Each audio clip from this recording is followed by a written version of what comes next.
Hello students, तो चलिए आज हम लोग शुरुआत करते हैं क्लास 9 के एक्सरसाइज 5.1 के क्वेश्चन नंबर 1 का, जो कि है which of the following statements are true and which are false, give reasons for your answer. तो इस क्वेश्चन में हम लोगों को क्या बोला गया है कि नीचे हम लोगों को कुछ स्टेटमेंट दिए जाएंगे, जिसमें से हम लोगों को ये आइडेंटिफाई करना है कि कौन से स्टेटमेंट्स ट्रू है और कौन से स्टेटमेंट फॉल्स है। और अगर कोई भी हम लोग का आंसर आया जैसे ट्रू या फॉल्स, तो हम लोगों को उसका रीजन भी देना है। जैसे कि इसमें पहला स्टेटमेंट जो हम लोगों को गिवन है वो क्या है कि only one line can pass through a single point. तो इस क्वेश्चन में हम लोगों को क्या बोला कि एक पॉइंट से सिर्फ एक लाइन पास कर सकता है। ये क्या होना चाहिए? फॉल्स होना चाहिए ना, क्योंकि देखिए यहाँ पर सबसे पहले तो हम लोग फॉल्स लिख देते हैं। और कोई भी एक पॉइंट आप लोग ले लीजिए, वहां से क्या हम लोग सिर्फ एक लाइन ड्रॉ कर सकते हैं कि वहां से जितना मन हम लोग चाहें उतने लाइंस को ड्रॉ कर सकते हैं? तो यहाँ पर हम लोग लिखेंगे this statement is false, this statement is false because infinite number of lines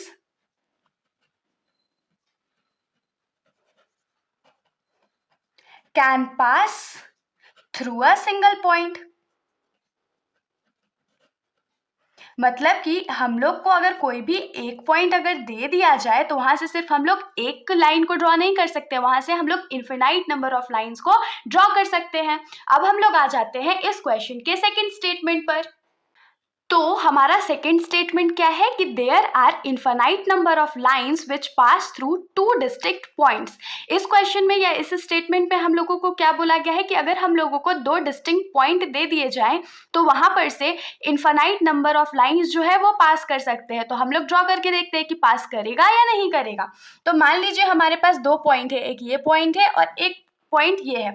तो यहाँ पर से हम लोग एक लाइन ड्रॉ कर सकते हैं ये, और कोई लाइन हम लोग यहाँ से ड्रॉ कर सकते हैं क्या जो दोनों लाइन को टच करे या दोनों पॉइंट को टच करे? तो बिल्कुल भी हम लोग नहीं कर सकते हैं। इसीलिए हम लोग यहाँ पर क्या बोलेंगे कि किसी भी दो डिस्टिंक्ट पॉइंट से सिर्फ और सिर्फ एक लाइन पास कर सकता है, infinite number of lines pass नहीं कर सकते हैं।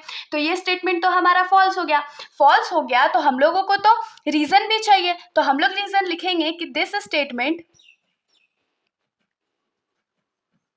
Is false because Euclid's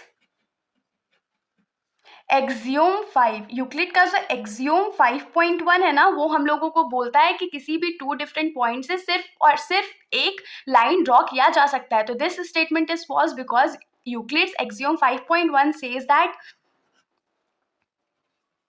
only and only one line can pass through two distinct points. दो डिस्टिंक्ट पॉइंट से infinite number of lines pass नहीं कर सकते हैं। तो होप सो यहाँ तक आप लोगों को समझ में आया होगा। तो चलिए अब हम लोग आ जाते हैं इस क्वेश्चन के थर्ड स्टेटमेंट पर। तो हमारा थर्ड स्टेटमेंट क्या है कि a terminated line can be produced indefinitely on both sides. इस स्टेटमेंट का मतलब क्या है कि अगर हमारे पास कोई भी टर्मिनेटेड लाइन है जिसके दो पॉइंट्स है, एक स्टार्टिंग एंड पे और दूसरा एंड पॉइंट पे, तो वहां से हम लोग उस लाइन को दोनों साइड्स इनडेफिनेटली प्रोड्यूस करा सकते हैं। जैसे कि इसका एग्जाम्पल हम लोग देख लेते हैं। मान लीजिए कि ये हमारा कोई लाइन है जिसका नाम हम लोग लेते हैं ए और फिर बी। तो क्या हम लोग इसको इस साइड भी प्रोड्यूस कर सकते हैं इनडेफिनेटली जितना हम लोगों को मन करे, और इसको हम लोग इधर भी प्रोड्यूस कर सकते हैं जितना हम लोगों को मन करे। तो ये स्टेटमेंट जो है वो एकदम करेक्ट है। और हम लोगों को ये क्यों पता है? क्योंकि यूक्लिड का जो पोस्टुलेट 2 था उसमें ये बोला गया है या हम लोगों को बहुत अच्छे से बताया गया है कि एक टर्मिनेटेड लाइन जो है उसको हम लोग इनडेफिनेटली बोथ साइड्स में प्रोड्यूस करवा सकते हैं। तो हम लोग लिखेंगे true, this statement is true because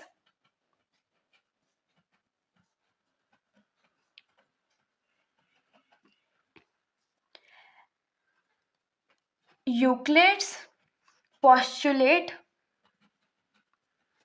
2 states that a terminated line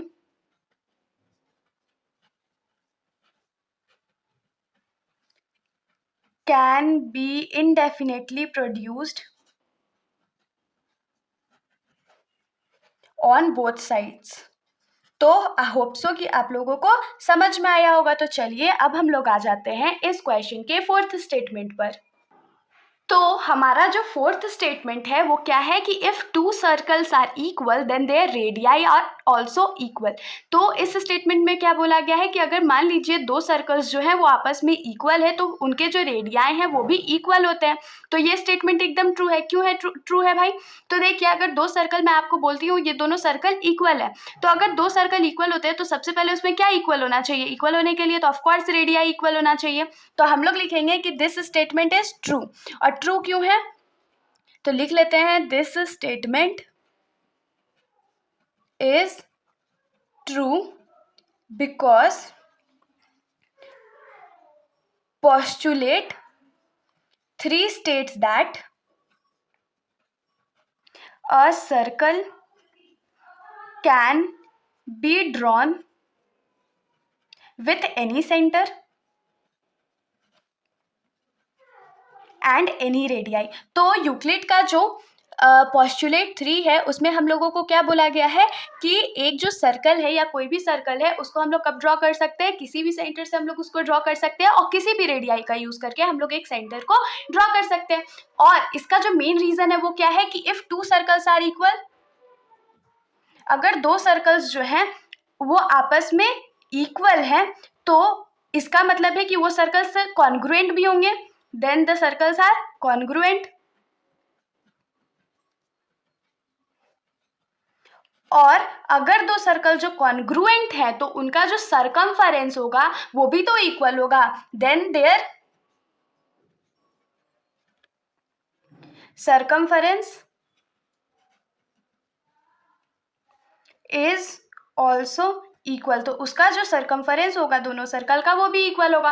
और ये फाइनली हम लोगों को क्या पता चलता है कि अगर सरकमफेरेंस इक्वल होता है तो रेडियाई भी तो इक्वल होगा, क्योंकि सरकमफेरेंस इक्वल लाने के लिए हम लोगों को तो आर का वैल्यू चाहिए ही, और सरकमफेरेंस अगर इक्वल आ गया तो आर का वैल्यू डेफिनेटली इक्वल होगा। तो then their circumference is equal and radii is also equal. Hope so आप लोगों को समझ में आया होगा। तो चलिए अब हम लोग आ जाते हैं इस क्वेश्चन के लास्ट स्टेटमेंट पर। तो हमारे क्वेश्चन का जो फिफ्थ स्टेटमेंट है वो क्या है कि in the figure if A B is equals to P Q and P Q is equals to X Y then A B is equals to X Y. तो इस क्वेश्चन में हम लोगों को क्या बोला है कि हम लोगों को ये बताना है कि अगर ए बी जो है वो पी क्यू के बराबर है और पी क्यू जो है वो एक्स वाई के बराबर है तो क्या ए बी जो है वो एक्स वाई के बराबर होगा? ये हम लोगों को ट्रू लगना चाहिए कि फॉल्स लगना चाहिए? आप लोगों को क्या लगता है? जल्दी जल्दी कमेंट सेक्शन में बताइए। तो इसका आंसर तो ट्रू होगा। ट्रू क्यों होगा? क्योंकि हमने यूक्लिड का जो एक्सियोम पढ़ा हुआ है उस एक्सियोम में हम लोगों को क्या बोला गया था कि अगर कोई भी चीज जो है वो सेम चीज के इक्वल है तो वो दोनों चीज आपस में भी इक्वल होगा। जैसे कि देखिए ए बी जो है वो पी क्यू के बराबर है और पी क्यू जो है वो एक्स वाई के बराबर है, तो दोनों ए बी और एक्स वाई पी क्यू के बराबर हुए ना, इसीलिए ए बी जो है वो एक्स वाई के भी बराबर होगा। तो हम लोग लिखेंगे true this statement is true because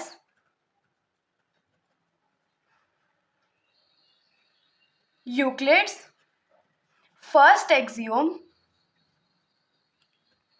states that things equal to the same thing